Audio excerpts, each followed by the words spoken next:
Welcome to the Megyn Kelly Show, your home for open, honest, and provocative conversations.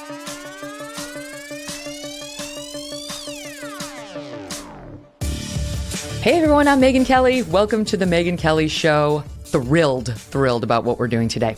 My guest today for the full show is someone I have long admired, Mark Geragos.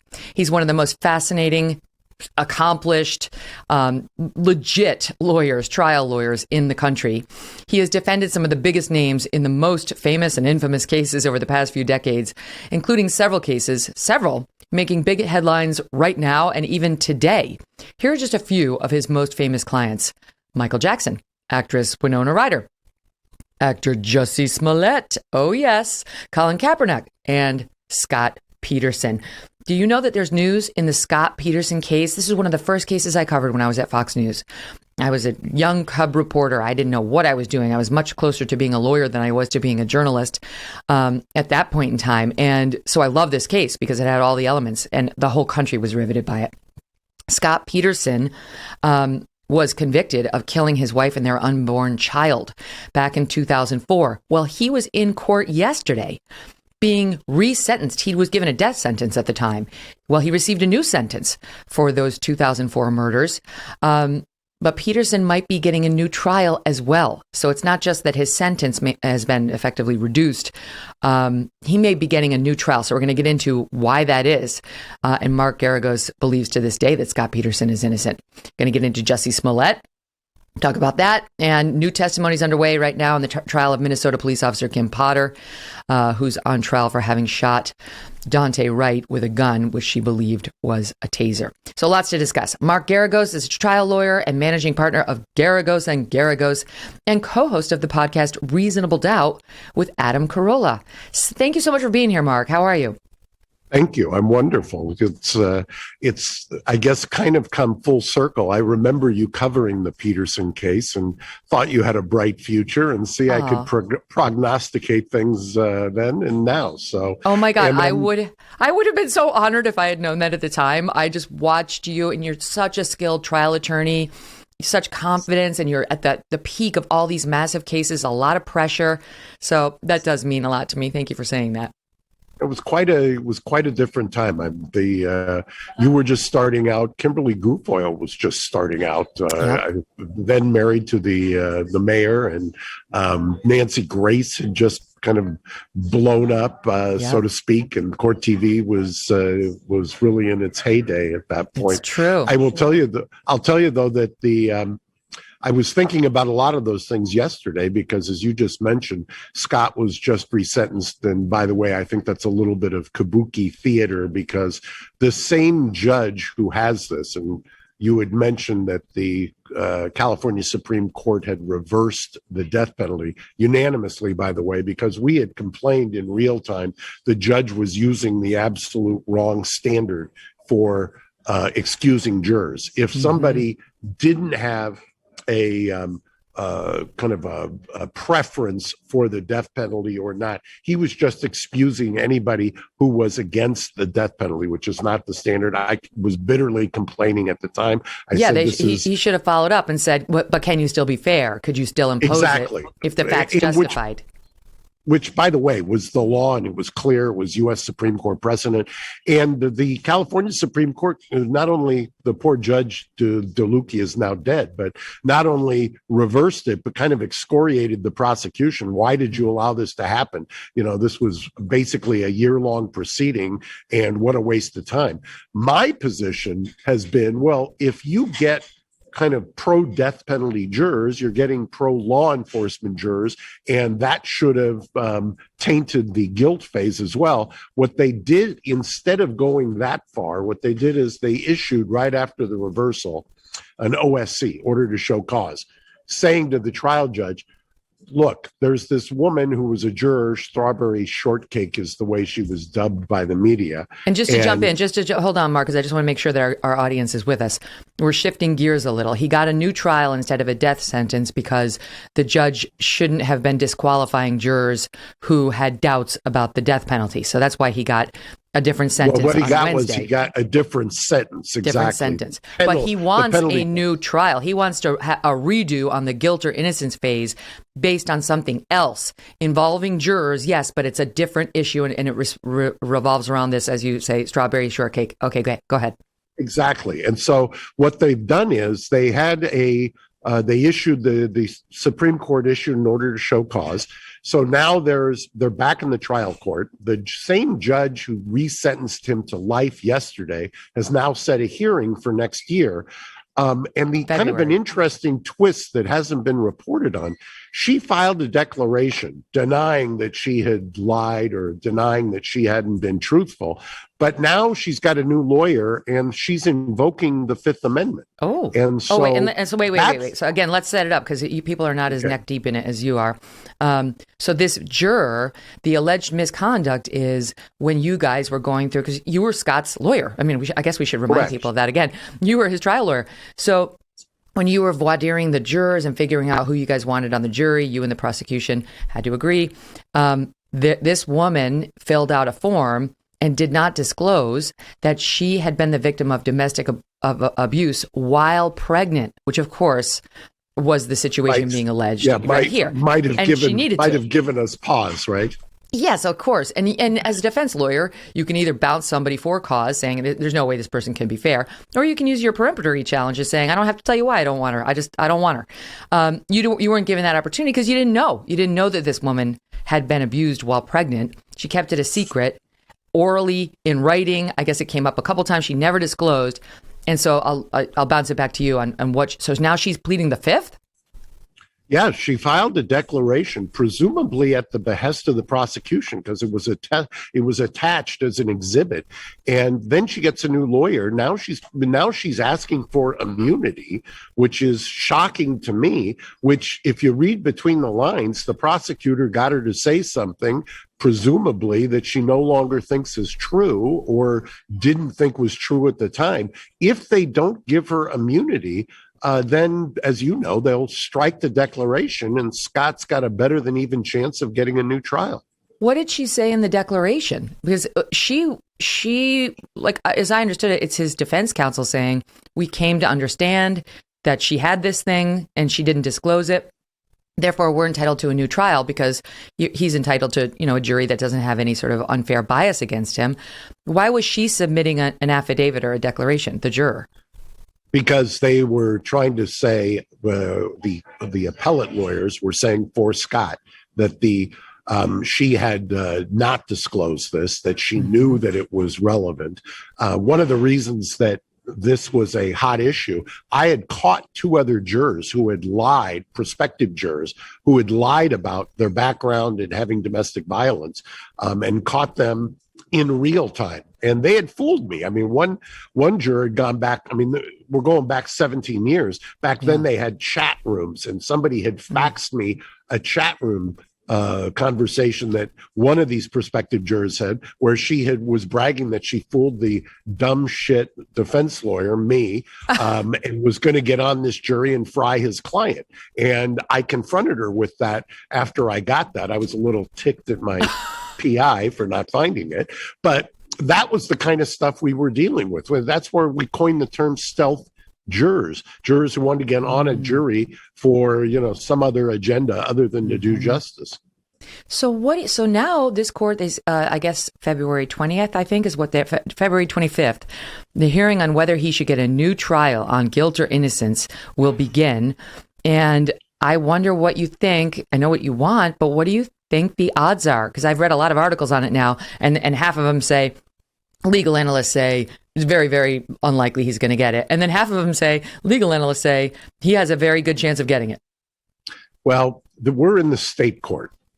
So the California Supreme Court, as I indicated, had unanimously referred this back to the state trial court. It's an awful heavy lift for a trial court judge in a case like this. Remember, at the time, you probably have a a pretty good memory of it. I mean, this was the most hated man in America. As soon as Amber Frey came on the scene, that was all she wrote in terms of the kind of pretrial prejudice and animosity and animus towards Scott. So I hate to be a cynic, but it is a heavy lift. However, if Strawberry Shortcake does not get immunity and will not testify, that declaration of hers gets struck, and they're left with no evidence to rebut, they being the prosecution, to rebut the OSC. And so presumably he would get a reversal. Now, if you're asking me to prognosticate, I'm always more confident that would happen in federal court than state court, but we'll see. Let's go back through it, because his sister, Scott's sister, Janie, has been sister-in-law has been a tireless advocate for him. I watched a 48 Hours piece not long ago that got into it in depth with her. And she and his supporters maintain he didn't do it. It's not just like the prosecution didn't meet its burden, that he is innocent of this crime. And the theory is, and just to remind the viewers, what happened was it was December 24th. It was Christmas Eve, correct, right? 2002. And I'll let you tell him, Mark, what was the theory of the prosecution was what happened to Lacey? The theory of the prosecution was that he had, at least in the opening statements, they had taken the position that he killed her on the 23rd, that he transported her in the back of a boat up to the bay, that he dumped her on the 24th, and then came home and had made conflicting statements, golfing or fishing, blah, blah, blah.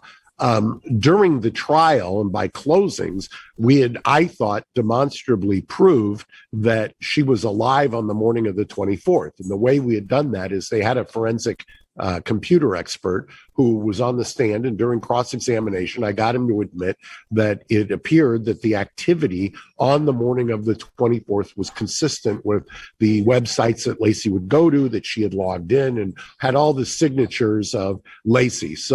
And we had shown in the hamper that the clothes that were there would have been the dirty clothes that she had worn on the 23rd. The prosecutor, Rick DeStasso, who's now a judge, by the way, got up in closing rebuttal and said, well, it really doesn't matter. Yeah, we may have been wrong. We don't know when she was dead. We don't know how she's dead. We don't know where. But the fact is, his alibi was in the bay. That's where she was found 4 or so months later. So therefore, you must convict. A couple of the jurors in real time back then said, but for her being found in the bay, they never would have convicted. I always thought, and I publicly, before I took the case, said, there's guys in state prison on a lot less evidence that the body washes up in the same location where your alibi was. But the problem was, it was a 4-month hiatus. Everybody in the world knew where he had been. And so that kind of takes away, if you will, the causal connection. And number two, that area where the bay was searched repeatedly by 4 or 5 different agencies, and they found nothing until after this huge storm, and that's when they found Lacey's body and Connor's body as well. Because Lacey was 8 months pregnant with their son Connor, and the theory of the prosecution was that he killed her because he was having an affair with Amber Frey, and he didn't want a child, and he didn't want to be with Lacey anymore. He wanted to be with Amber Frey, the very beautiful blonde who, it was the Gloria Allred moment, that we see in virtually every case. And that was the bombshell, because when Lacey was missing, the whole country was saying, where is she? Where is she? She's this beautiful 8-month pregnant woman, adoring mother. Sharon Rocha, you used to see her everywhere. Scott Peterson's a good-looking guy. It's like, oh, they seem like this all-American couple. My God, it's Christmas Eve. What happened to Lacey and Connor, the unborn baby? And then things turned when Amber Frey came forward. Amber had been told by Scott, and this is one of the things that led people to hate him and believe he did it, that his wife was dead. She only met Scott Peterson on November 20. And he said, my wife's dead. This will be my first Christmas without her, which, of course, the prosecution was like, that's foreshadowing by him. And then Sharon turned on him. Lacey's family turned on him. And then you tell me, Mark, because I know you don't like it when your clients give interviews to the press. I've listened to you for years, and I know you'll dump a client for that. But but he sat down with Diane Sawyer and spewed a bunch of nonsense that we all knew wasn't true. We actually pulled a clip because I wanted to ask you about how you, the lawyer, felt about this. But here he is 17 plus years ago talking to Diane Sawyer on GMA. Did your wife find out about it? I told my wife. When? In early December. Did it cause a rupture in the marriage? It was not a positive, obviously. It's inappropriate. But it was not something that we weren't dealing with. A lot of arguing? No. I can't say that even, she was okay with the idea. But it wasn't anything that would break us apart. There wasn't a lot of anger? No. The Diane Sawyer confused face speaks for us all. Oh, she was fine with your affair? I used to say during this case that the absolute worst demographic for Scott and for me was professional white women. Yes. I have never seen, I could go to the gym in the morning during this trial, and there would be, because there were no cameras in the courtroom, which, by the way, was probably my biggest mistake, because things were being reported from New York, and there were all these urban myths, and I could explain or disabuse somebody about any of the pieces of evidence. But ultimately, they would say, what about this? What about this? And I would debunk it. And then it would always default to, yeah, well, I had an ex-boyfriend just like him, and I could see where he would have done this. And you can't, there's a visceral quality to that where you just can't get over it. And this interview, I mean, you've captured my sentiment exactly. I tell people, it's funny, I suppose we may talk about Alec Baldwin, the idea that somehow you need to go out and do an interview and you need to curate your image, so to speak, when you're in the eye of the storm is, I can't think of worst advice consistently. The only guy who ever did it with any success ultimately was Robert Blake. Other than that, I can't give you an example where it worked out well for somebody to go do an interview while they're pre-charging or while the prosecutor's making decisions. It just makes no sense whatsoever. No. I mean, I always say it's so obvious that he's lying. He did not tell Lacey about his affair, and there was no tension because she didn't know. There may have been tension for him. And then the other thing he did, apart from, I believe, murdering his wife and unborn child, but the other thing he did was while he was at Lacey's vigil, they're having the vigils, like, where is she? Where's Connor? Because their body didn't come up, as you say, until April. At the marina, he's on the phone. We now know Amber Fry, she went to the cops when she realized the guy she was dating was the guy married to this Scott Peterson who everybody's looking for. So to her credit, she went to the cops and said, I think I'm dating this man. They had her do 29 hours worth of tapes with him. And one of them I will never forget is she's talking to him. He's like, I'm at the Eiffel Tower. Paris, it's so beautiful. He was at the vigil for Lacey. Mark, he is guilty as the day is long. Well, the counter to that is, and I'm with you. The first time I heard it, I said, how are we ever going to get over this? But then in talking with him, he said, look, I understood that the minute Amber surfaced, that the minute she came out, all bets were off. They were going to stop looking for Lacey. I had to do something. I had to keep her on ice, hoping that we would find Lacey, and then that would solve the problem. And I've often said, people say, well, how can you're drinking the Kool-Aid, you're inside, you're psychotic. How could you believe these?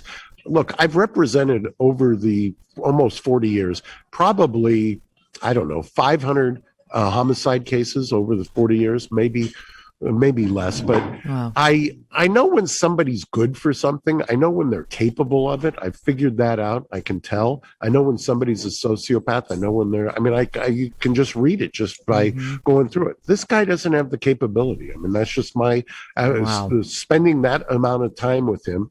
And I'll tell you, based on the evidence I know that people say, well, circumstantial, he didn't act right. The tapes you mentioned always are thrown back in my face. And I said, yeah, but the problem is nobody can explain where this happened, how this happened, how this guy who gets on an interview and does not acquit himself well was able to not leave a forensic trace anywhere, anyhow, of this crime. How is it the perfect crime? And well, by the way, why couldn't he have smothered her or strangled her, which wouldn't lead to blood evidence?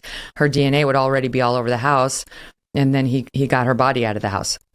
Yeah, but there wasn't anything that was consistent with that. I mean, they went through, if you saw kinds of and we went extensively over the forensics, they couldn't even find anything. There would be excretions, there would be evidence or telltale signs, trace evidence that would have been. I got another one for you. Why wouldn't he take a polygraph the night cops came over, the first day she was reported missing, and they said, will you take a polygraph? And he refused. Only because it's not admissible in California. No, but this is at the point where she's missing. He's supposed to be the grieving, terrified husband. Where is she? Oh, my God. Right? Like, if I go missing for a day and they say, Doug, will you take a polygraph? Doug says, yes, of course, whatever you need. But he didn't.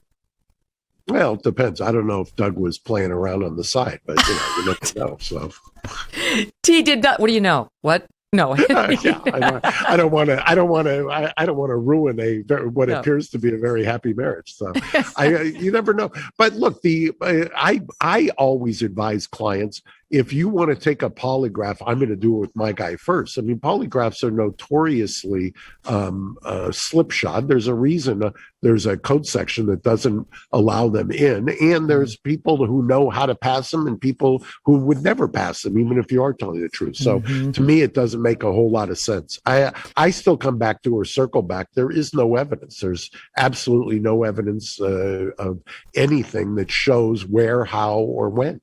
Well, the evidence was all circumstantial about his affair, about him saying she was dead, about him on Christmas Eve weirdly going fishing in his boat.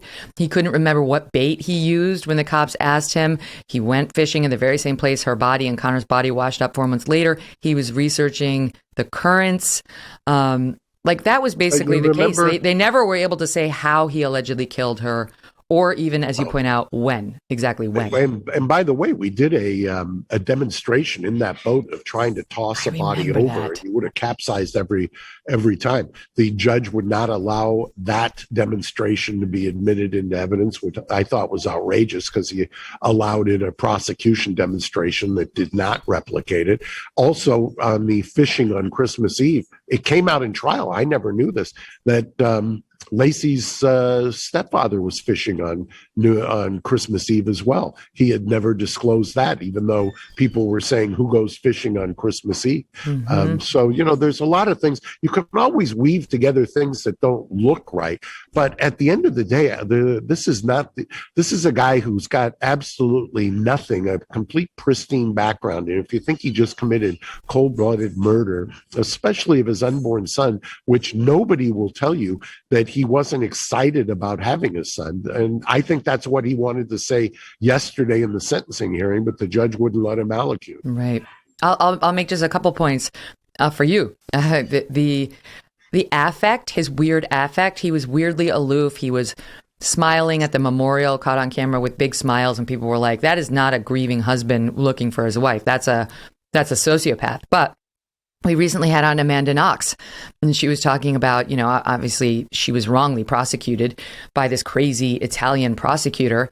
And her affect, too, was a little off seeming at the time. And it was used against her in a very unfair way. You really can't go by that, as it turns out. And then the other thing is, what the theory seems to be from Janie and others is that there were robbers, there were burglars in their Modesto, California neighborhood, that they were seen, that previously we were told that the robbery or the burglary they committed was on the 26th, but they have evidence that it actually happened on the 24th, and that Lacey may have been walking her dog, may have seen them, and may have been kidnapped by them. The dog was later found by itself with its leash still on. Some believe Scott did that to make it look like somebody grabbed her, and others, his side will say the burglars got her. So we'll watch all of it play out. I think it's fascinating if he actually does get a new trial it will be the new trial of the century. It's going to no one will be able to peel their eyes away. It's just got too many salacious, interesting elements. Okay, so much more with Mark Geragos. He's represented everybody, including Jussie Smollett, including Michael Jackson. Going to ask him about Kim Potter, Ghislaine Maxwell, and much, much more. Don't go away. Ladies and gentlemen, take a quick look in the mirror. You see those bags under your eyes? Imagine them gone. You can get rid of those bags and the puffiness under your eyes just in time for this holiday season. Introducing Genucel plant stem cell therapy for bags and puffiness under the eyes. Rosa from New Jersey lived it firsthand. She wrote in, I felt the bags under my eyes firm up and the skin was glowing. Your product helped me to reduce puffiness quickly. In a couple of weeks, I stopped using concealer because of the improvement and have gone a week without applying heavy makeup. I would recommend Genucel to anyone. And with its instant effects, you're going to see results in the first 12 hours guaranteed, or they will give you your money back. So from right now through Christmas, Genucel's most popular package is 60% off at lovegenucel.com/MK60. Treat yourself and a loved one to the absolute best skincare in the world. Just go to lovegenucel.com/MK60 and enter my special promo code MK60 for an extra special holiday present. lovegenucel.com/MK60. Okay, Mark, so let's talk about Kim Potter. Kim Potter is the police officer who's now on trial for having shot Daunte Wright to death, where she clearly mistook her taser for her gun, or I guess her gun for her taser. And you can hear her on the tape saying, I'm going to tase you, taser, taser, taser. And then she shoots with her firearm and he dies. And it's obviously a tragic accident, but the prosecutor there has decided to treat it as a crime. She's charged with first and second degree manslaughter. And boy, they are in a battle there in that courtroom. I mean, both sides are fighting it out. This is the case in which the prosecution the judge had some lunatic show up at her house trying to videotape her. She spoke to that just the other day, saying it was an effort to intimidate me. Good luck. And the guy who did it was arrested. But anyway, a new piece of videotape now showing Kim Potter after the shooting. We've all seen the taser, taser, taser. Here's a new piece of videotape showing her right after that, upset, and hear how her fellow officer, Officer Johnson, tries to console her. Listen, there's a lot of crying, and then we'll get to the dialogue. Just breathe.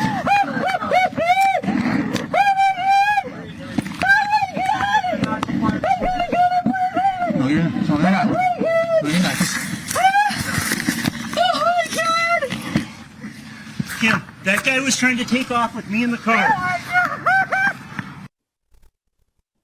There you have it. I mean, I don't know, Mark. I think the average person looks at that and says, why are we charging her again? She screwed up, but how is it criminal?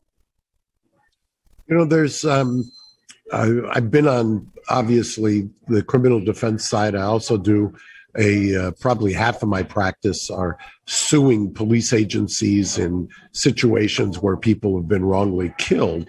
And I've watched police officers almost uniformly get acquitted or have the judge dismiss at a probable cause proceeding. It's very, very difficult to ever convict a police officer. This case, I think, is very tough for the prosecution. And this tape, and I'm glad you played it, certainly gives, people often say, well, they didn't show remorse, or they didn't understand, or they didn't act right. I've spent a career defending people who didn't act right. I mean, clearly here, this is somebody who's in the throes of a great deal of angst. And I think that is going to probably carry the day for her. Because remember, other than people who are famous, police officers are the only other category of people that truly get a presumption of innocence. Interesting. To me, it boils down to what are the instructions going to be to the jury? Because if the judge tells the jury that she can't have behaved recklessly, which is required to prove first or second degree, if she can't have behaved recklessly without knowing she was taking a dangerous risk, you know what I mean? If it was a true accident, she didn't realize she was pulling out a firearm and shooting, then I don't see how she gets convicted. Andrew Branca, who's been amazing. He's great. He writes over at legalinsurrection.com. They were amazing during the Rittenhouse trial, and everything Andrew said was right. He put it as follows. I was like, this is exactly it. He says, the critical question is this: is the state required to prove that Kimberly Potter was aware that she was holding a firearm in her hand in order to prove beyond a reasonable doubt that her conduct in handling it was reckless and manslaughter? Do they have to prove she was aware that she was holding a firearm? The defense their position is that you cannot be engaged in reckless conduct that you do not know you are engaged in, right? Like you don't know you're firing a gun. And the judge hasn't instructed the jury, and she hasn't given either side guidance on how this is going to come down. So I kind of wonder, like, it all comes down to which way she how she informs on recklessness. Well, one of the problems is, and we've been arguing this in California state court for years, the difference between the state of mind for what's called an implied malice murder. The difference in homicide between murder and manslaughter is whether there's malice. Well, there's also what's called implied malice. If you act in such a way, the law will imply that you had the malice for murder. I've often argued, and I'm not alone here, that sometimes the state of mind when the jury gets the instruction on one of these manslaughter charges is very misleading, and a jury doesn't know what to do with it. And here I can understand why the judge is not giving guidance, so to speak, because they have what are called pattern instructions. They've got instructions that have been either affirmed or blessed, if you will, by the appellate courts. But she probably, in this case, wants to hear how the evidence comes out and then tailor it to that and tailor the instruction to that. But it's a horrific job for jurors, for lay people, to have to kind of parse through the language, which never is very clear, and then put that in context of what am I going to do with a police officer who didn't go out there with the intention to do the killing. And so that's God forbid that you're one of those jurors. It's interesting because the defense seems to be hedging its bets. They're going to argue that she didn't have a state of mind at all intending to kill anybody. Obviously, she didn't intend to fire her gun. I think we can all give her that based on what we've seen, although some people aren't. But they also seem to be kind of hedging by saying, even if she did intend to fire the gun, she had cause because the guy, Daunte Wright, was driving away with an officer in the car, half in the car. What the prosecution did was they put on Officer Lucky, who was a 3-year officer who Kim Potter was supposed to be training that day. And he was a prosecution witness sort of talking about his experience and what he saw. And then the defense attorney got up there and in like 20 minutes, seamless little boom, boom, boom, boom, cross-examination, got out the following testimony. Let's listen to it. There's a voice that appears and says, Kim, that guy was trying to take off with me in the car. Remember hearing that? Yes. Whose voice was that? Sergeant Johnson's voice. Is this a high crime area for guns as well? Yes. And for drugs? Yes. And your intuition is formulated by a number of things, but among them is that you've been in this area all your life. Yes. And know the streets as well as anybody. Yes. And you ran the plates, found that the tabs were stale, and then you had a reason to stop the car. Is that right? Yes. So you wanted to find out what was going on. Yes. Because you had an intuition that something else was going on besides the tabs. Yes.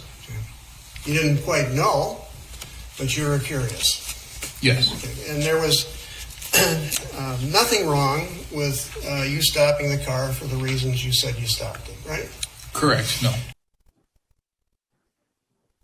So he's basically just trying to set up, it was a proper stop, you were following order, and that this was an area that was known for problematic, crimes and criminals and so on. And, you also get out the fact that the one officer was half in the car when he tried to take off. It's a technique that was used by the defense lawyer that he's probably been gored by that countless times by prosecutors who go through that same litany when they're trying to convict one of his clients. I mean, I've heard that kind of, this is a high crime area. This is why you had an intuition. This is why you did it, blah, blah, blah.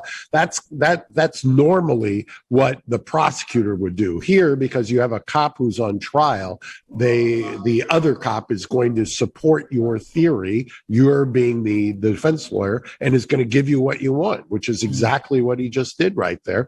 And by the way, you're absolutely correct, Megyn, because what this does is, even if you think that she isn't being truthful when she says she had a gun, that even with a gun, there is, she had a reasonable doubt as to what was happening there and whether or not she could use the force that she used.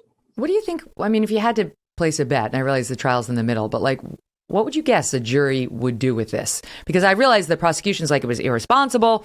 A man's dead. She needs to be held accountable. But it's like, you watch this distraught woman. She's been on the force 26 years. She's not like Chauvin. She doesn't have a litany of complaints against her. She's a mom. You can hear her distress. They're really going to throw this woman in jail for upwards of 15 years. That Keith Ellison there wants to jack up the sentencing guidelines on her. He wants them to throw the book at this woman.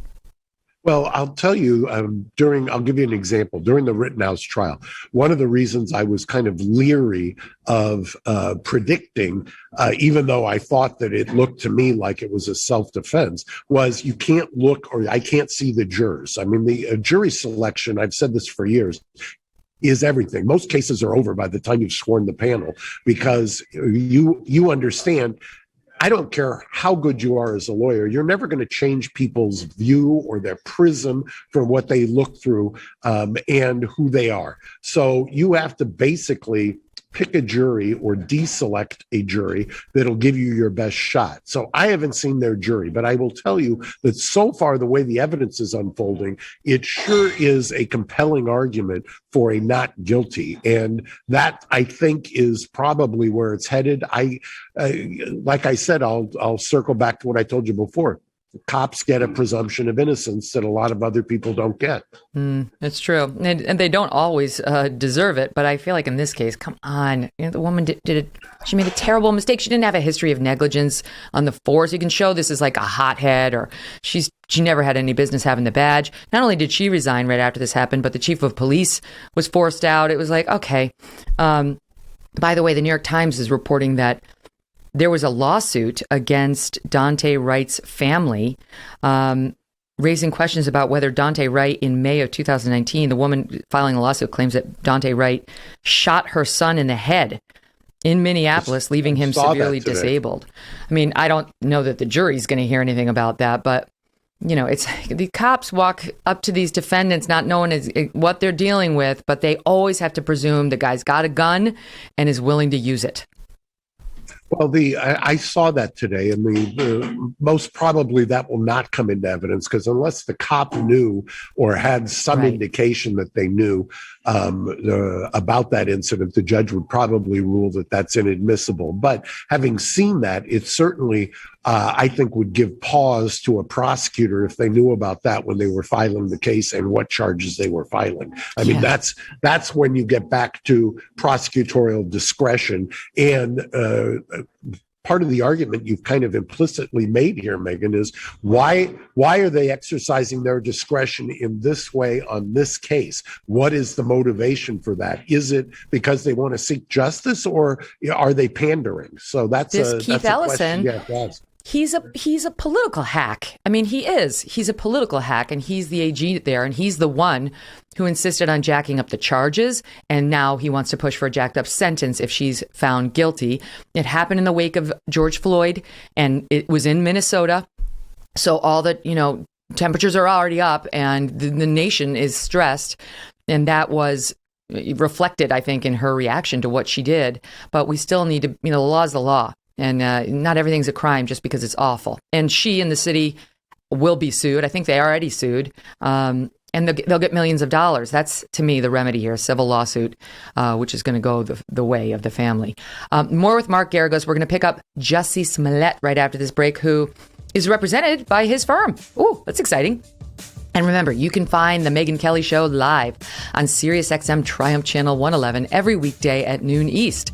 And the full video show and clips by subscribing to our YouTube channel, youtube.com/Megyn Kelly.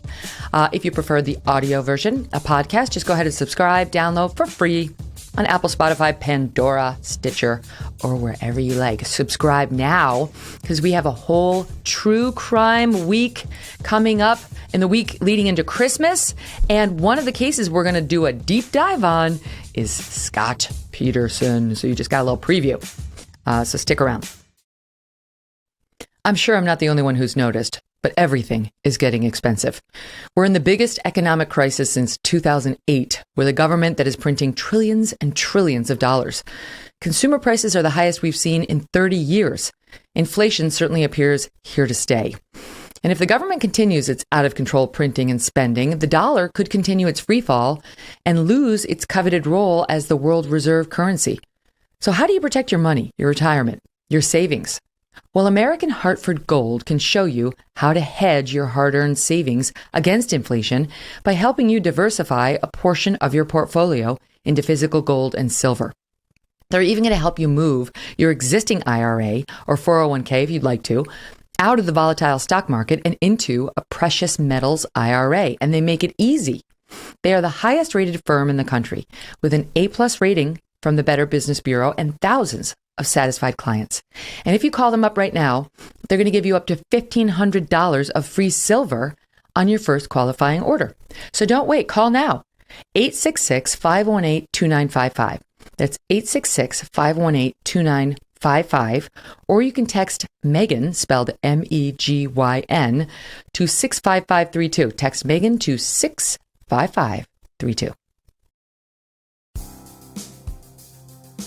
So, Mark, Jussie Smollett, the trial is in deliberations right now. The jury has had the case for about 5 hours, as by my count, two hours yesterday after closing arguments, and now they began this morning right after 9 Central Time.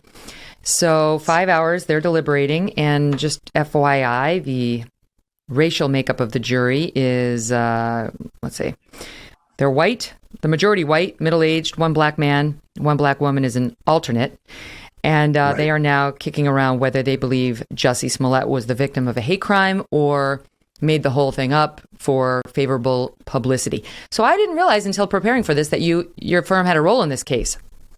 Well, I handled the case originally the first time it was dismissed. I violated one of my standard rules, which is I generally will not do a state court case, criminal case, out of state, out of California. I think I'll do federal anywhere, but state court criminal, I always think is the kind of a weird creature, so to speak. But we did it there, got it dismissed. I thought that was the end of it. And then lo and behold, the case was once again resurrected. And I am kind of dancing on the head of a pin here because my New York partner, Tina, is trying it with local counsel Nenye. And I was hoping actually that there would have been a resolution before this because the judge has kind of indicated that he's issued an informal gag order. And even though I'm not on the trial team this time around, my partner is. So I'm trying to dance around that. I will tell you that I thought it was resolved fairly last time. I have my own theories as to what's going on right now, but since there's an informal gag order, I'm gagging myself, but I have a lot to say. And after a verdict or a resolution here, I'm happy to fill you in as to what I really think is going on. I accept. You mean with the lengthy deliberation or with the fact that charges were ultimately filed? No, why this was resurrected, why the case was resurrected, and kind of the players involved and everything that has transpired. I think, frankly, it's outrageous that he's on trial again for the very same thing that it was already resolved on. And, what punishment did he face the first time around? Well, the punishment was the case was dismissed. He forfeited $10,000, which was basically the 10% of the bail, and had performed some community service. So those were all the things. That's nothing. He deserves. I don't think he belongs in jail for a long time, but he deserves to be punished. He made this whole thing up. He undermined legitimate claims of racial attacks. He did more to damage, black people who genuinely get attacked by racists than anybody's done in a long time, and he should face trial and be punished. Okay, so you and I can agree to disagree. And I like it when you can't argue. I was just going to say, when I'm not muzzled, I'm happy to respond to all of that, including the fact that he's maintained his innocence, testified that it didn't happen, and the only does OJ. Yeah, well, the OJ, I always say the jury got it right in both cases in OJ. The criminal I understand case that. Not I understand the proof argument in the OJ case, but that man killed his wife and her friend Ron Goldman, and there's absolutely zero doubt in my mind. And the civil jury did their job.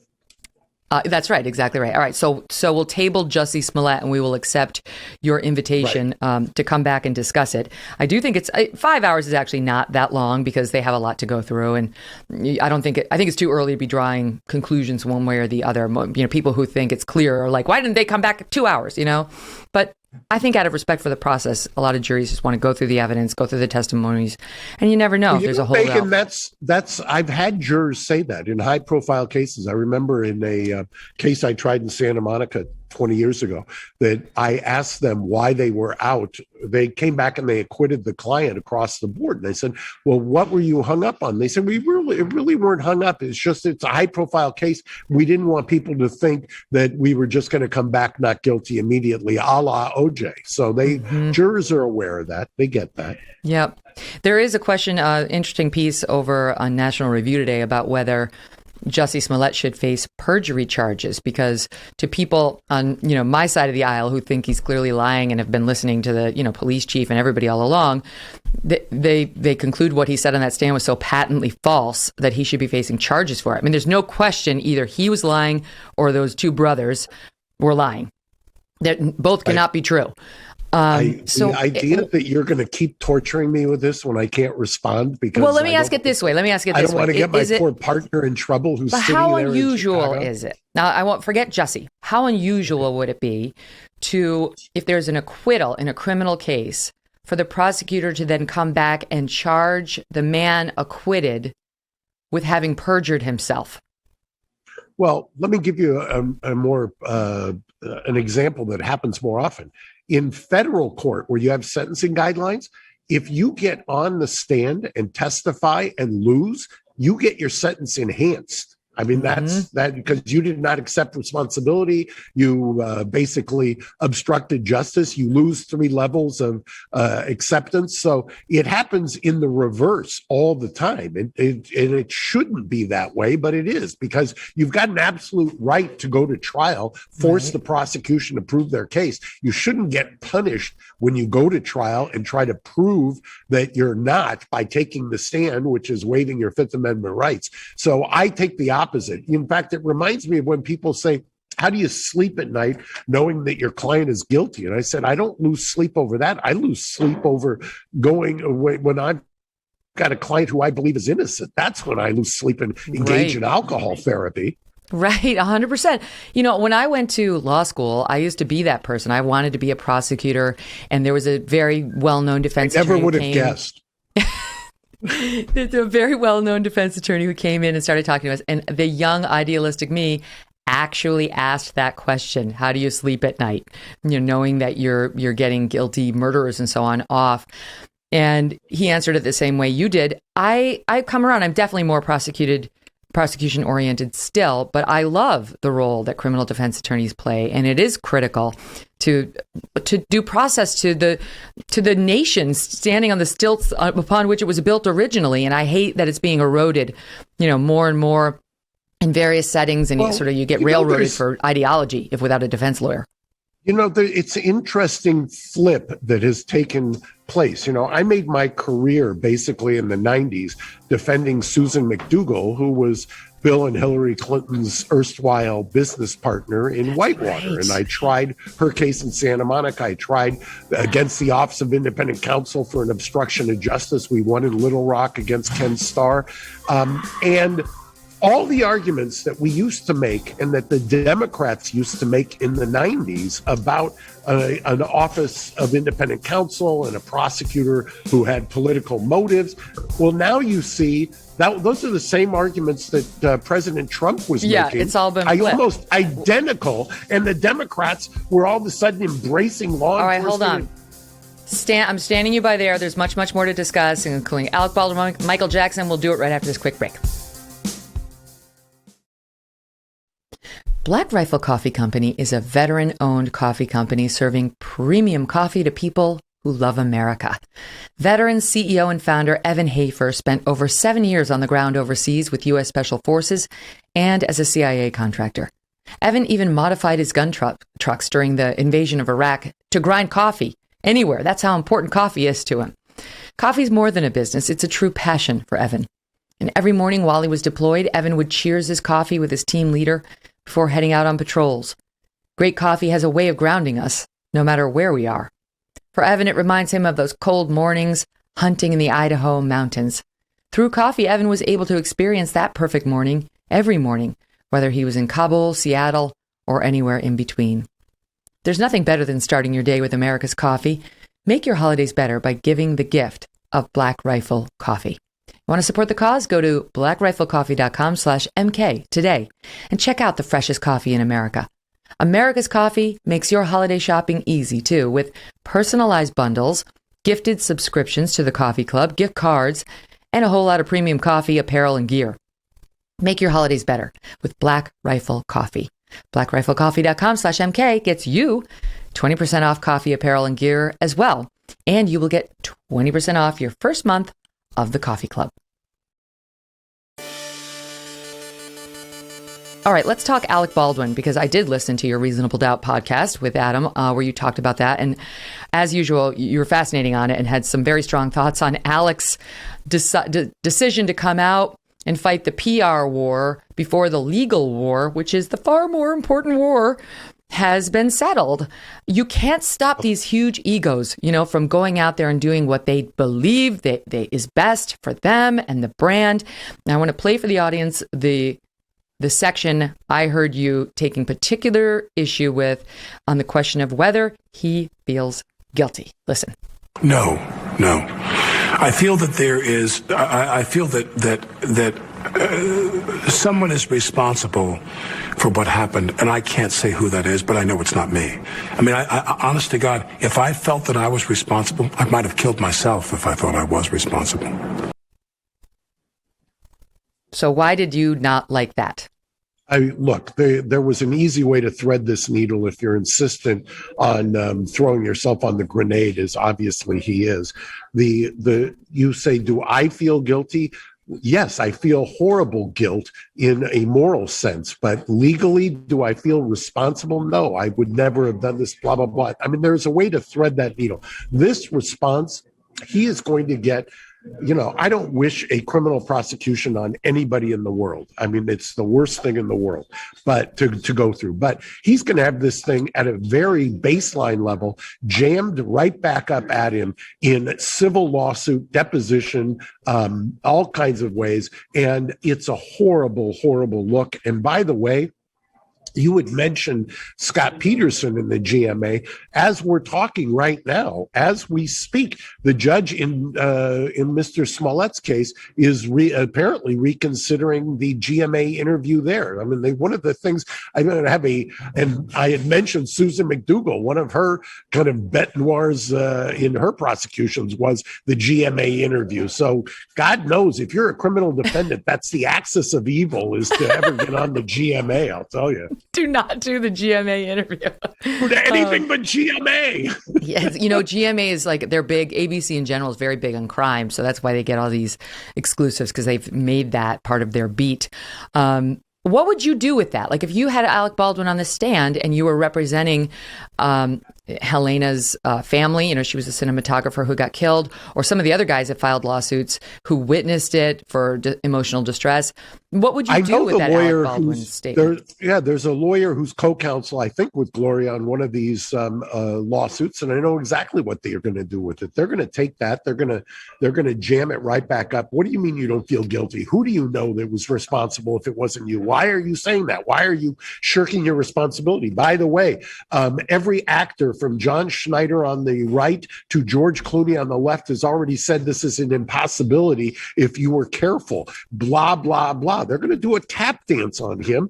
And by the way, he's going to walk himself into, they've only got a tower, apparently, if you believe what's being reported, of $5 million in insurance.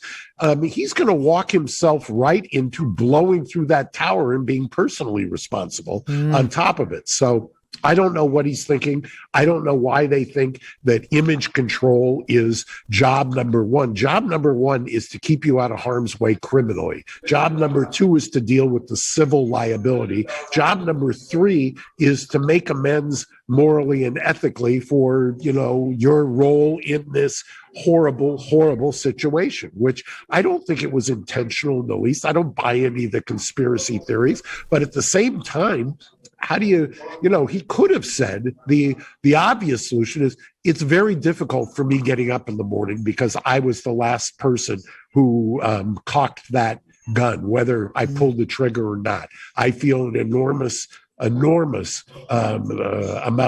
of guilt in a non-legal sense over that. Right. And the more he blames himself, the more our instinct would be to let him off the hook, right? Like, if you see him really beating himself up, right? But he's doing the opposite.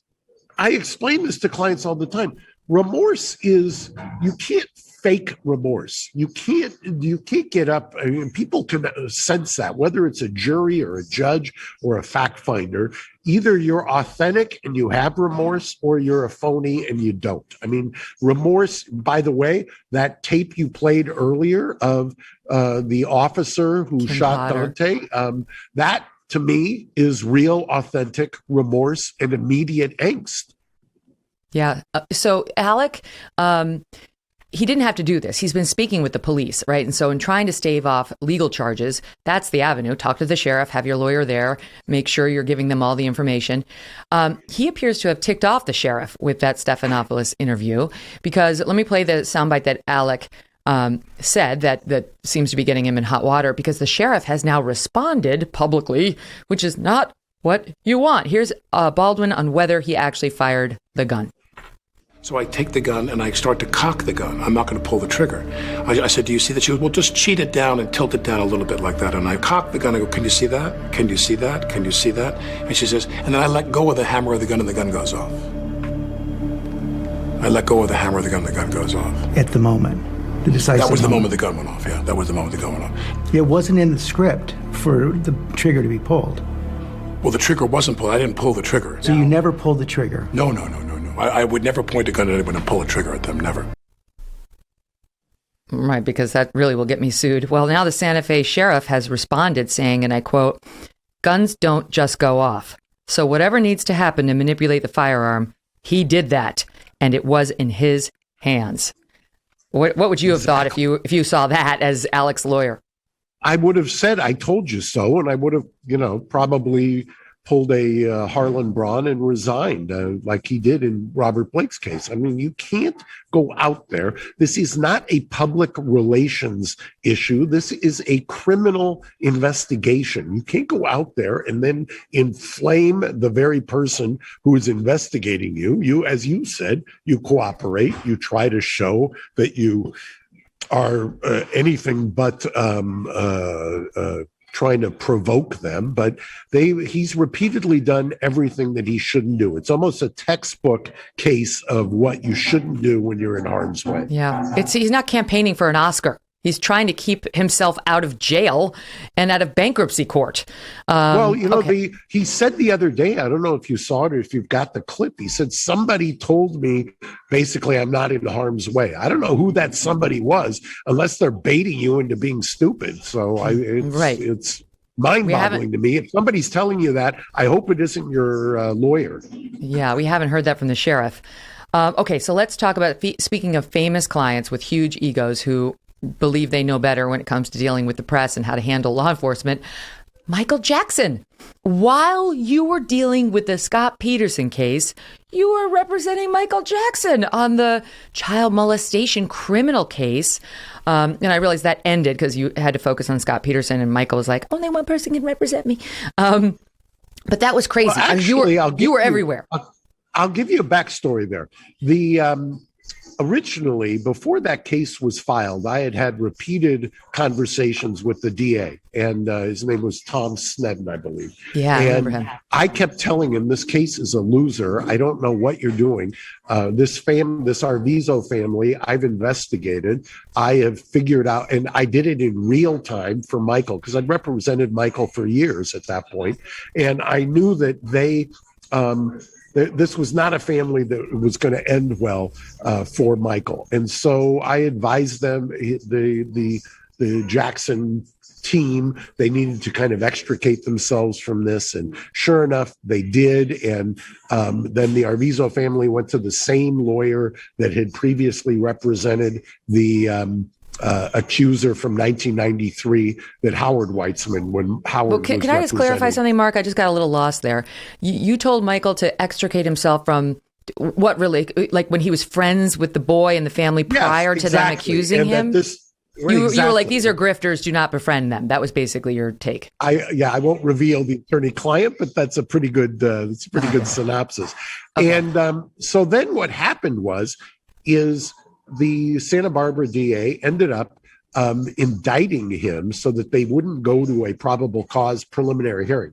In California, almost all criminal felony cases are prosecuted by way of a preliminary hearing. They didn't want the witnesses on the stand because they knew what we would do to them, so they did an end run. They indicted.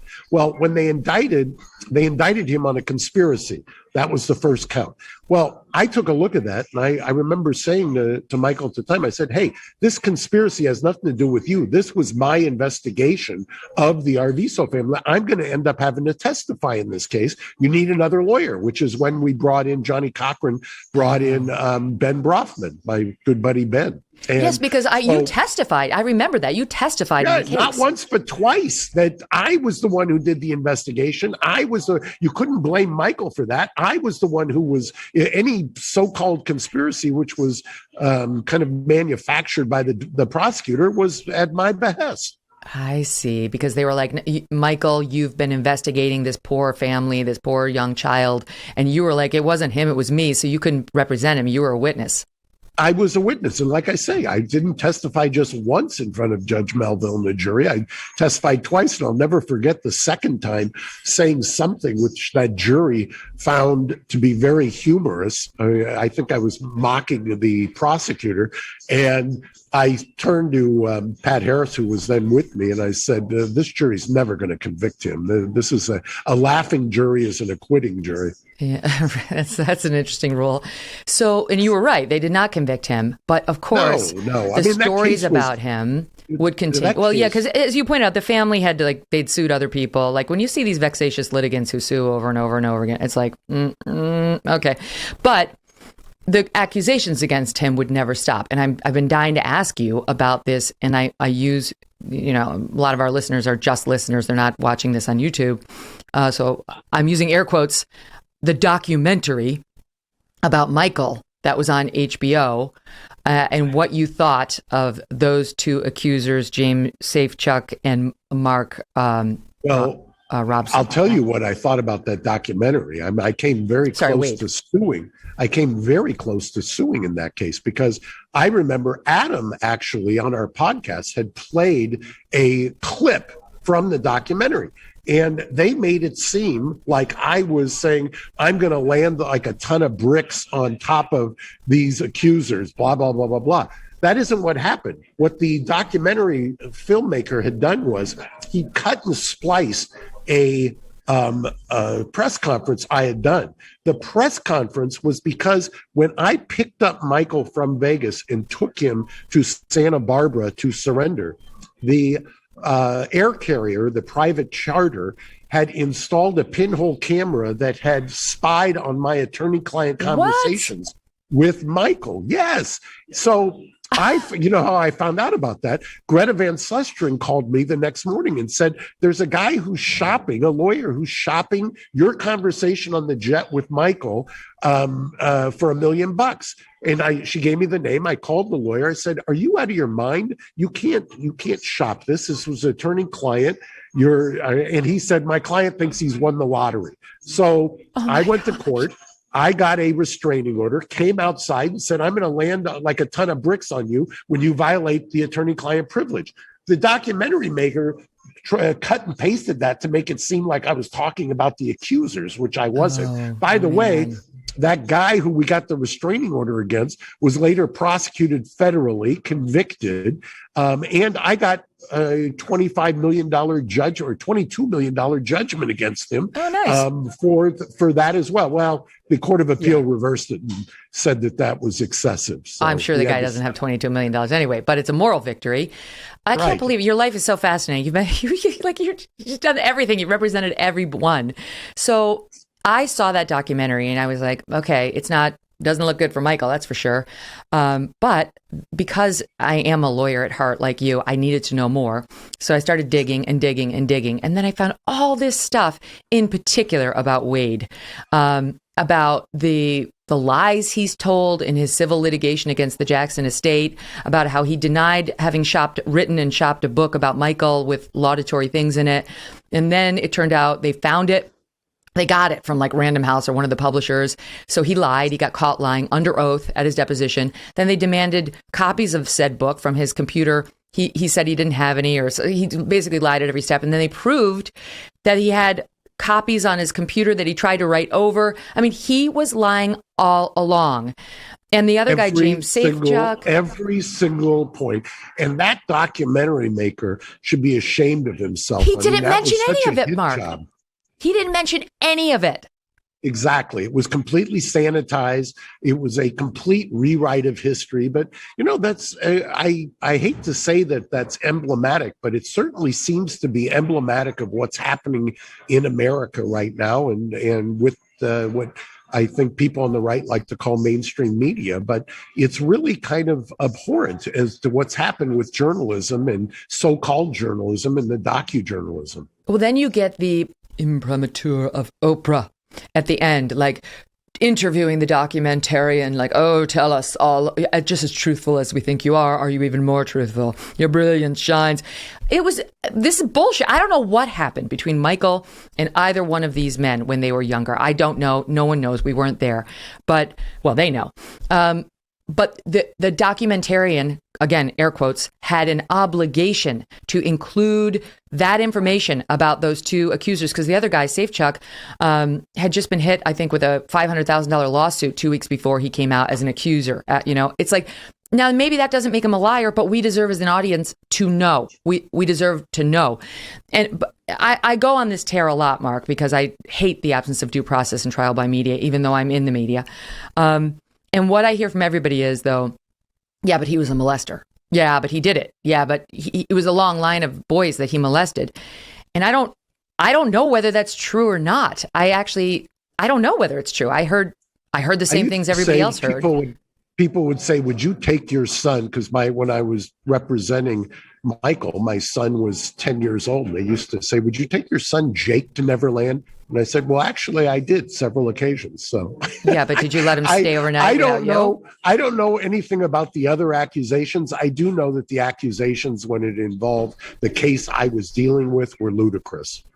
But what about that, right? Because I would not allow my son to spend an overnight with any parent, with any grown up. I would that's weird, and you shouldn't allow it. And Michael was a large child. I mean, I've read you say that too.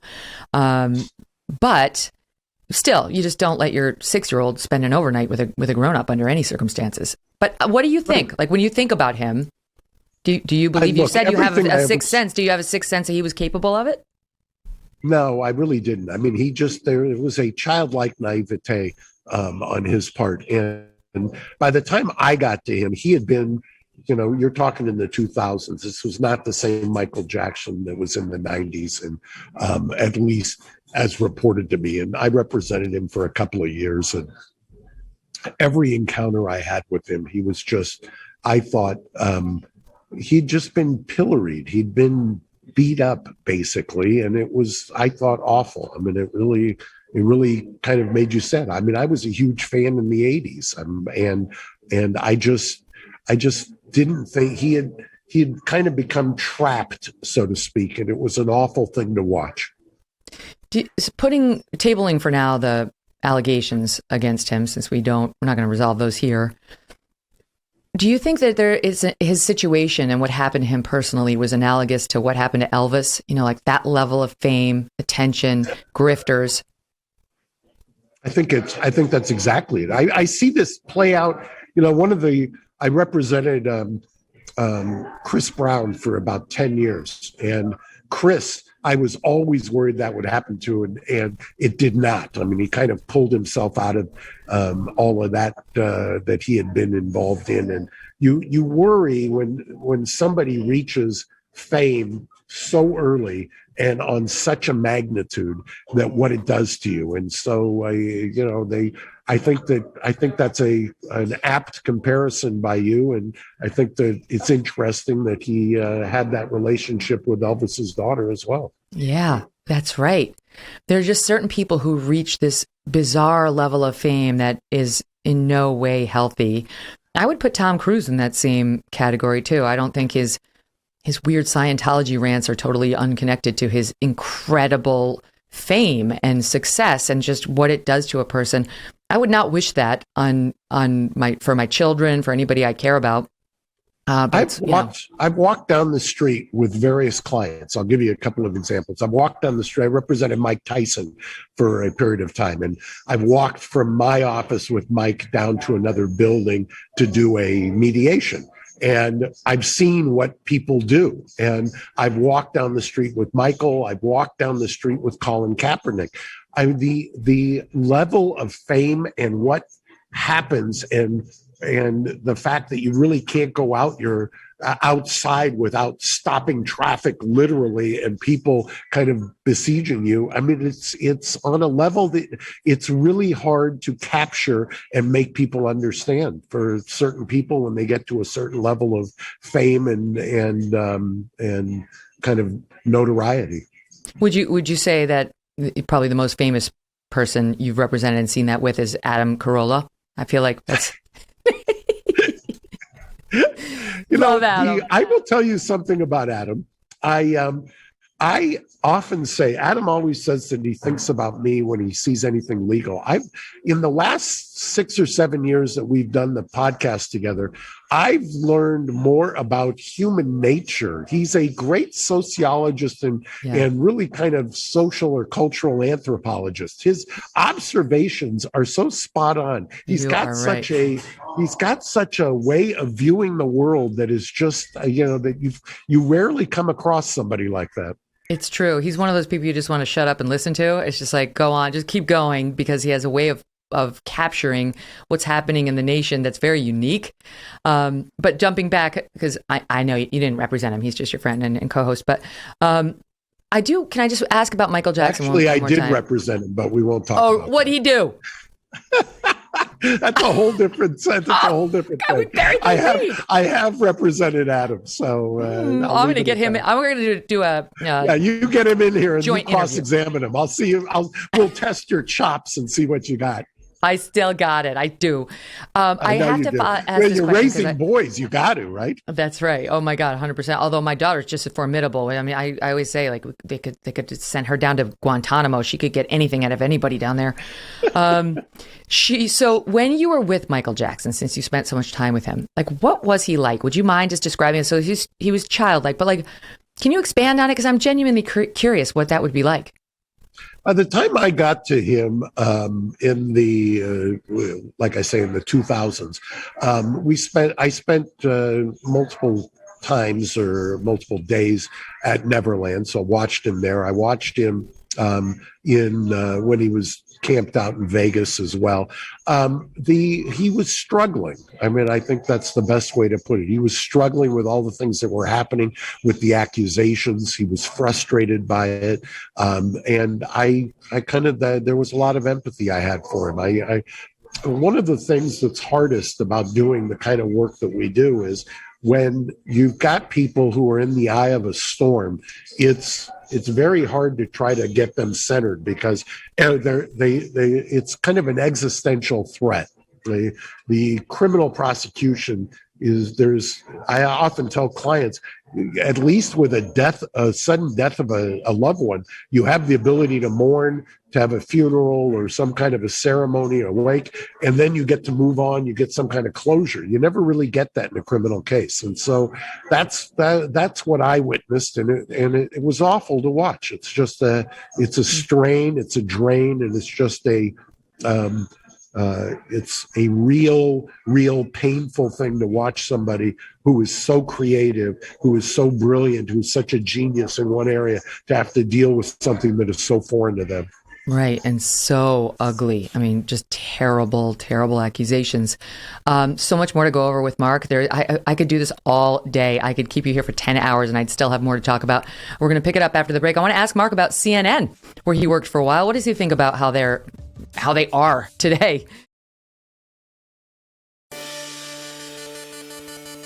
Okay, so Mark, I used to watch you for years on CNN, back when CNN was watchable, and you'd give your legal analysis on everything, and then you were gone one day, and I was like, somehow you were linked to Michael Avenatti, and I was like, okay, he must have been temporarily insane because Mark Geragos is way too smart to associate his brand with that lunatic. So what happened? Why you don't work there anymore? What happened, and why would you ever have associated with that nutcase? Well, I represented Michael. So as a client, he had a DV case and I represented him and I had known him for domestic a number of months. And then the case, as you mentioned, happened in New York. CNN, in their infinite wisdom, decided to cut and run. In fact, I think I famously called them the cut and run network. But they were already kind of descending into this polemic that they've decided the path they've decided to go down. I think there was some kind of irony that you would see Anderson sitting with Tubin next to him as they're announcing that Cuomo would be suspended. And now I'm seeing where Mr. Zucker is being pilloried for his handling of the situation. And I think the writing's on the wall. There's going to be a shakeup, and the largest stockholder in their merger there has already said they need to get back to what they used to do, which is Malone of the Discovery Channel. So I think within the next 6 weeks, you'll see a reboot there. They given what's happened over there and the ratings and everything else, they're not long for this world in their present kind of composition. Are you shocked? I mean, I've said publicly, I used to watch CNN when I was getting ready for the Kelly File. I used to have in my office, I had CNN on, not Fox, because it was like O'Reilly before me, and who I think is enormously talented, but he's not, if you want to get facts, at least back then, you would put on CNN. You would put on Anderson Cooper. And that's gone. Even Anderson, gone. They went hard partisan during Trump, and it was way more opinion from the anchors than I ever wanted. And it was all uniformly anti-Trump, anti-Republican, and it remains thus to this day. I wonder, having come from the belly of the beast, what you think when you watch it now. Well, I often used to say, I thought there was some kind of, I hate to psychoanalyze him, but, Zucker, as people tend to forget, was at NBC when Donald Trump was kind of anointed with the Apprentice series. And I think that there was something going on where he just decided to go all in on the anti-Trump network and turn it into that. And, at this point, like you, I have to go search for BBC, sometimes Al Jazeera, to try to get any kind of a factual or what's going on in the world. You just can't find what it used to be 20 years ago. I mean, It used to be that you had Larry King on there for many years, and I always thought that was a fascinating show, which is why I did it, because it was long form. People would talk, kind of like what you're doing now, and you would get to at least hear things that weren't just like a Twitter bite of 140 characters. You get people to talk. You'd have a give and take. They could have different viewpoints, and you would hear that. That to me is more interesting than somebody just going on a polemic with two other people who are kind of their cheerleaders. Yeah, you might learn something. You might be intellectually Right. stimulated instead of just outraged all the time. How about that? Exactly. What did you make of? I mean, right? So CNN cut and run because you were sort of with Avenatti when he got caught up in that thing to extort. I was Nike, there but you- and had was trying to, mind you, I had a relationship with Nike. I knew Michael and tried to kind of mediate a situation that I thought would turn out bad. I mean, we could do a whole hour on what happened there, but like I say, Michael was also a client. I don't want to denigrate him in any way, shape, or form. That's okay. And I'll do it. Yeah, I mean, you will do it, and I'll sit and just listen to you. Well, so he wound up getting charged criminally. I mean, he had many legal problems. This is just one of them. But it's funny because you say CNN cut and he got run. a mistrial. He went pro se federal court in Orange County and got a mistrial based upon prosecutorial misconduct. It's actually up in front of the Ninth Circuit now as to whether that's once in jeopardy, because normally if you get a mistrial and you request it as a defendant, you don't get a once in jeopardy, meaning that you can't be tried again. But there is a kind of a sliver of the law that says if you're goaded into asking for a mistrial by the prosecution, that can be the one instance where the prosecution can't try you again. Well, whatever it is, he's a bad man. But you're not. And CNN did cut and bait just because you were in a meeting with him. That's the end of your relationship after, what, a decade? They'd been making money off of you? Closer to 20 years. I mean, I will tell you, it was really, and I had always resisted being a contributor because I always felt that being a contributor meant that I would have an issue with kind of advocating for clients, because some clients do not belong on CNN in years past. I would want them either on a morning show or I would want them somewhere else in terms of where I thought they were best.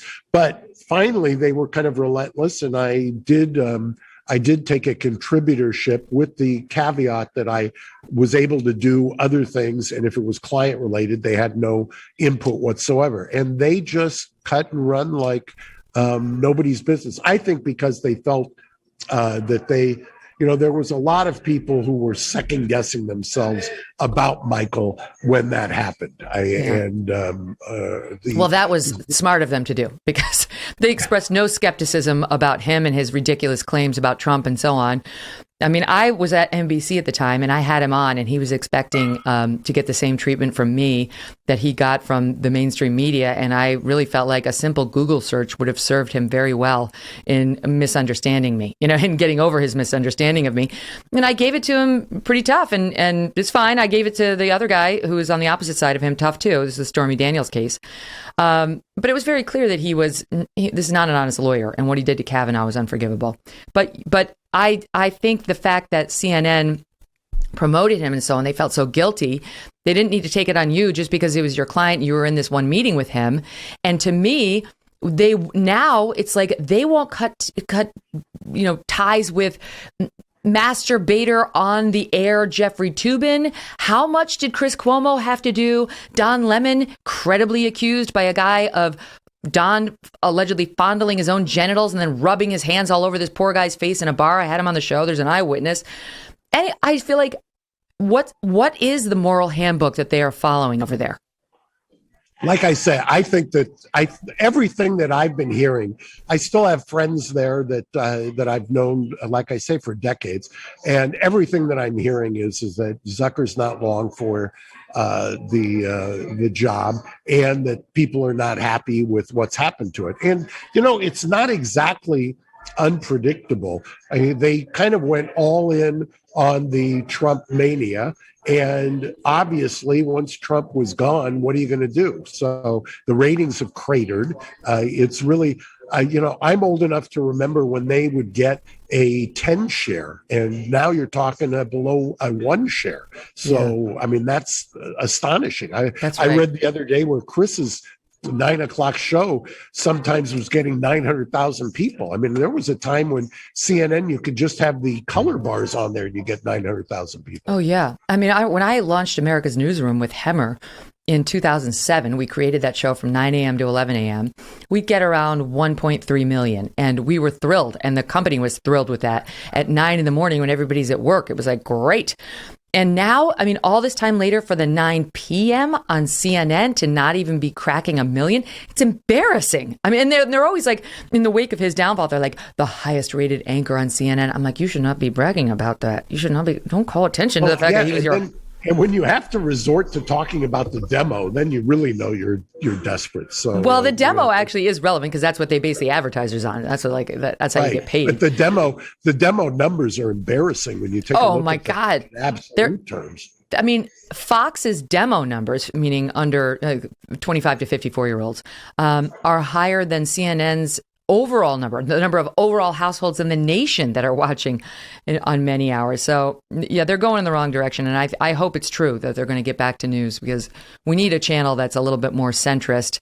I agree. Can still be interesting. I think people are crying out for that. People want that. People want that kind of that. Just give me the news. Let me go and, where 20 minutes I can watch and understand what's happening in the world. And by the way, not everything is America centric. I'd like something in the context of the world. Well, forget it. You're not going to get that on cable news. No, the foreign news doesn't rate, which is why you rarely see it. Okay, I want to ask you about another avenue of cases that you've been filing when it comes to these COVID restrictions. You're in the People's Republic of California, where the restrictions have been, I don't know how you're dealing. And so, in addition to being a lawyer, you're a restaurateur. And tell us about what you've been trying to do and how it's been going in the courts. Well, it's frustrating because we won a victory at the trial court level in Los Angeles. We got a judge back I want to say in November, when we have an unelected county health officer named Barbara Farrar, without any evidence whatsoever, without any data whatsoever. We're talking a year ago. She shut down outdoor dining. Now, mind you, I can sustain it as a restaurant, but most restaurateurs can't. I mean, there's 30,000 some odd restaurants in LA County, and a number of them went out of business due to the COVID shutdowns. Well, then we moved to the outdoor dining, and that was working, and it was working well. People were able to survive, not the least of which because of some of the funding that took place. But then she just decreed there was going to be no more outdoor dining, and we sued, and sure enough, we got a judge in the writ court who ruled after basically issuing 3 orders to show cause, and the county could not respond. They couldn't point to a single piece of data, a single study that showed that COVID was being transmitted outdoors by dining. So he enjoined them. Well, we ended up they got to stay at the Court of Appeal. That was reversed. I've been up at the U.S. Supreme Court, and just within the last 5 days, the U.S. Supreme Court denied the petition. But one of the things that's happened is Justice Gorsuch has basically called out this case, this 120-year-old case named Jacobson, and said that it's been given a towering presence. And I couldn't agree more. Mm-hmm. And that's the fight that we've been fighting, that basically unelected bureaucrats from health departments are decreeing what people can do or not do, and that all of that is predicated on this state of emergency that our governor has announced, I think going on 20 months ago. We're still in a state of emergency in California, which is the only basis upon which the county health directors can do what they do. It's so crazy because you're out there in California. Up until recently, I've been living in New York for 20 years almost. And, the mayor of New York just on his own decided that 5 to 11-year-olds must have mandatory vaccinations in order to eat inside any restaurant there. You have to double jab your 5-year-old to eat in a restaurant, to go see the Rockettes, to go to a movie theater, to go to the gym, whatever, go see the Knicks. It's ridiculous. They've been going to all of these events, and the rates didn't spike. The spike's coming in the Northeast now because it's winter, right? That's the way it goes.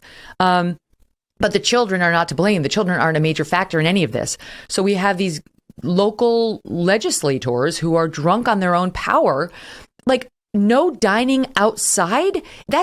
Think about that. You just kind of, it's like, no, that's insane. That's insane. Right. COVID's not spread outside in any meaningful way.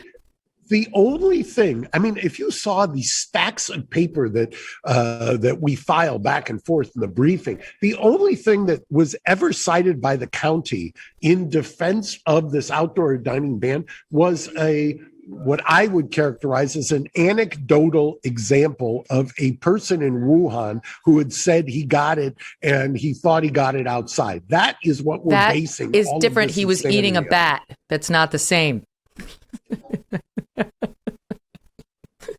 I just feel like it's gotten so out of control. I love to see the lawsuits because they're drunk on their own power. De Blasio is out of here at the end of this month. His reign, thank God, is ending. And what they say is talk about delusions. He thinks he's going to run for governor. It's like so. Hello, Earth to Bill. And that he wanted to shore up his support with his far left liberals by imposing all sort of draconian orders on the people right before he left. And he's doing it. And now all these people, think about the people come from Europe with their kids. You know, they come to see New York the way we go to London, the way we go to Florence. And now what are they going to do? They can't take their kids anywhere. They can't do anything. Their trips are off for nothing, for an Omicron, which, yes, it's more contagious apparently, but it's not killing anybody. There have been 0 deaths from Omicron. Well, and the problem is when you ask for any kind of data, when you ask for any kind of anything, just show me something. They can't answer you, and that's a very frustrating situation to be in, both as a lawyer and as a restaurateur, as you call it. Restaurants are on a very thin margin to begin with, and you can't just continue to destroy restaurants and destroy the small businesses, and that's unfortunately what we've got. And it's only a matter of time before this catches up to us. I've said before, it's not gonna. This is not going to end well. Mm. All right, last line of inquiry before I let you go. You've been so generous with your time. I think what we saw in the Rittenhouse case was what happens, I said this on the air, when social justice meets courtroom justice. You know, that to me, the courts are still the one place that haven't been totally co-opted by the far left social justice warriors who just want identity to matter and not facts, not evidence. And it's a comfort to me, you know, as somebody who did practice law for a long time. It's a comfort to me. But when I see what they're teaching in law schools, there was just some case. Oh my gosh, what was it? One of the law schools now is requiring people to have an affirmative statement of how they're going to be anti-racist and, you know, pursuing it. And it's like, what? Wait, it's none of your business what their political persuasions are, where they stand on these social issues. Just teach them the law. I worry about the up and coming generation of lawyers and whether we're going to be able to keep that divide between social justice and courtroom justice. What do you make of it?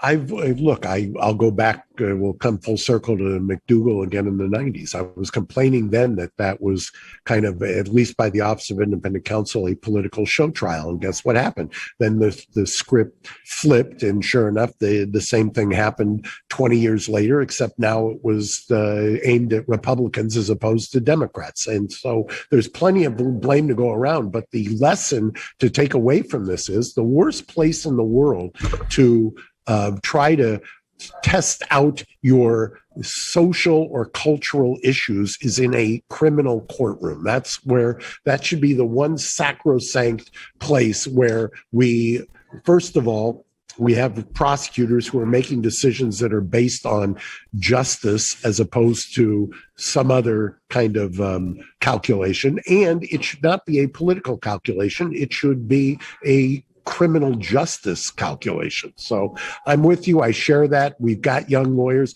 I've got some great young lawyers, and I've experienced other young lawyers who I think, you know, could use a dose of, you know, my father, who was my partner for many years, used to say that one of the things he thought that the criminal justice system could use is a dose of the military justice system. And I'd say, what do you mean? And he'd say, well, in the military justice system, you can be a prosecutor one day and a defense lawyer the next day. And that's a great way to kind of weed out the ideological agendas. If you have to understand what it is to prosecute somebody, and you have to understand what it is to actually defend a human being. I like that. And conversely, any plaintiff's lawyer or prosecutor should be sued at least once in their life, right? Be on the other side of it, feel the stress of what that can do. Exactly right. It should be a prerequisite. All right, so now I'll let you go, but are you going to give me a prediction on how Jussie Smollett's going to come out? Hung jury, conviction, acquittal? No, but I'll call into your, what is it, 1-800-MEGAN line? Yeah, 833-44-MEGAN. MEGYN. I'll call you after. All right, good. I'm going to hold you to that. Thank you, Megyn. I enjoyed this. Same. Such a pleasure. Come back, please. Okay. Thank you. Thank you all so much for listening. Tomorrow on the show, we're going to have the Hodge twins. This is going to be fun. You're going to love these guys. Meantime, download the show as a podcast and go ahead and subscribe if you would at youtube.com/Megyn Kelly. See you tomorrow.